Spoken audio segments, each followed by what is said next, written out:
What's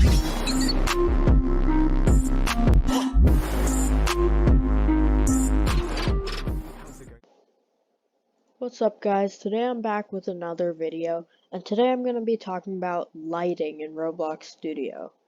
Some of you may have seen this lighting box and not realized or found out what it is. Today I'm going to be diving into what it is and how to use it.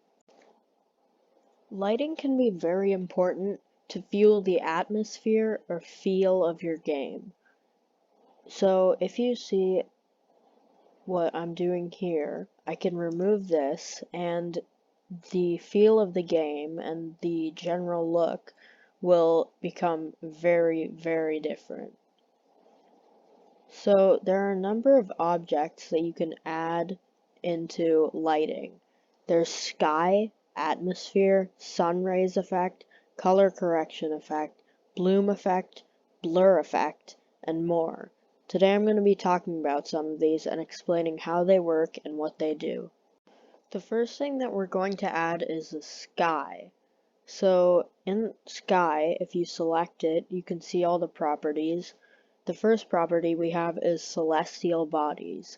Celestial bodies just means the sun and the moon. So as you can see, if I turn it off, the sun is gone. If I turn it on, the sun is back. And the same can be shown with the moon right here. So moon angular size, here's what it does. You can just change the size of the moon to whatever you want. And yeah. Moon texture ID is just how the moon looks. You need a texture from Roblox, which you can find in the toolbox under images. Skybox, these are just different sides of the skybox. Skybox back, skybox down, skybox front, left, right, up, and you can just change the textures again with the Roblox toolbox. Here's the star count, which only applies when it is night, and you can change whether it's night in the properties of lighting. So you go in here and you go to time and you can turn it to whatever time you want, and as you can see there are the stars here, and I'm gonna go here, star count, set it to 200, and there are a lot less stars in the sky. Set it to 500,000, which apparently is too much. So it resets back to 5,000, and here we go, there are a lot more than it was at 3,000. And let's switch the time back so that we can show the sun's properties. The sun angular size is much like the moon angular size, except it changes the size of the sun. And the sun texture ID is much like the moon texture ID, except it changes the texture of the moon. The next thing I'm going to show you guys is the sun rays effect. The sun rays effect simulates sun rays. So what you can do is change the intensity, and you can see the change in the air, and the spread, which is how far out it goes, whether it's just in a straight line or if it goes out. And that's about it for sun rays. The next effect we're going to have is color correction. Color correction can change things like tint color, saturation, and brightness. So we can change our tint color to anything we want, and it can be pretty extreme, so everything is red, and saturation can make it a little bit darker, or lighter by negatives, and brightness, we can also do negatives to make it darker and positives to make it brighter.